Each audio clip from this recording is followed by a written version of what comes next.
Welcome back to Code Key. In this video, we're going to discuss LCM of two numbers. Okay, so without further ado, let's get into it. In previous video, we have discussed how do we calculate GCD of two numbers, and for calculating LCM, we are going to use the same concept of GCD.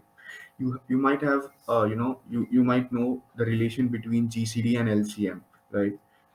And that is if we multiply the answers of LCM, let us say we have LCM of A and B and we have GCD of A and B, the multiplication of this is equals to multiplication of two numbers of which we are calculating GCD and LCM. So we are going to use the same, same logic.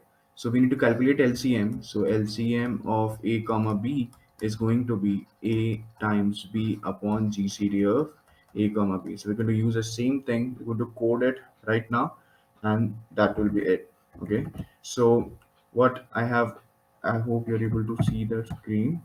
Okay, now, so what we have is we have two numbers and we need to print the LCM of two numbers. And what we're going to use is we're going to use GCD to calculate that. So first of all, I need to have GCD. And in previous video, I have explained you the most optimized way to calculate GCD of two numbers using Euclid's algorithm, right? So if A is equals to 0, then return B. Yes, this was it. And let me check what we have. We were having this, and then else return what GCD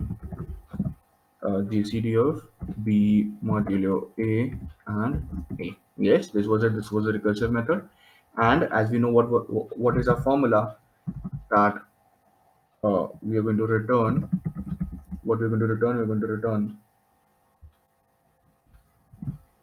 A times B, right? A times B divided by GCD of, right, A and B. If you're able to understand what I mean, right? GCD should be capitalized. GCD, right?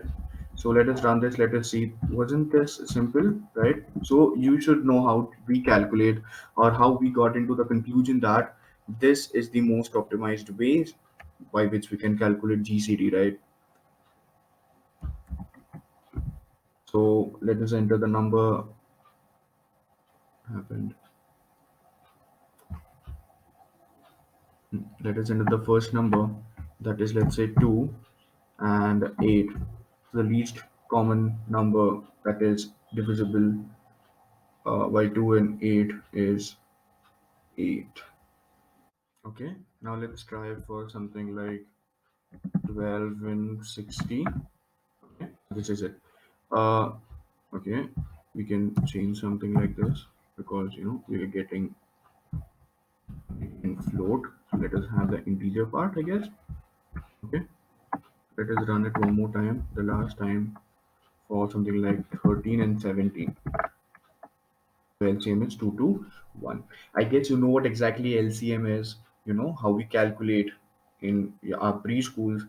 And I'll let you think, what if we don't want to find GCD, right? We don't want to find GCD, and still I need to find LCM. I don't have the value of GCD, but I need to find the LCM. How can I do it without, you know, without using GCD? If you have the solution, comment the answer down below. Okay, so that you know uh yes. Now what about the complexity of this algorithm, right? So the time complexity of this algorithm is log of max of A and B. Log of max of A and B. Okay, so whatever the maximum value between A and B is, that is log times. Okay, so this is it for this video. I hope you like it. And you know uh, the next video we'll be discussing about what we'll be discussing checking for primes. It is going to be a big video because I'm going to discuss different ways to check for a prime number, I guess. Okay, so yes, this is it. Make sure you subscribe to our channel so that you never miss another update. as well as like, share it with your friends, and comment if you have any doubt, and as well as comment the solution for finding LCM without using GCD. This is it. Thank you.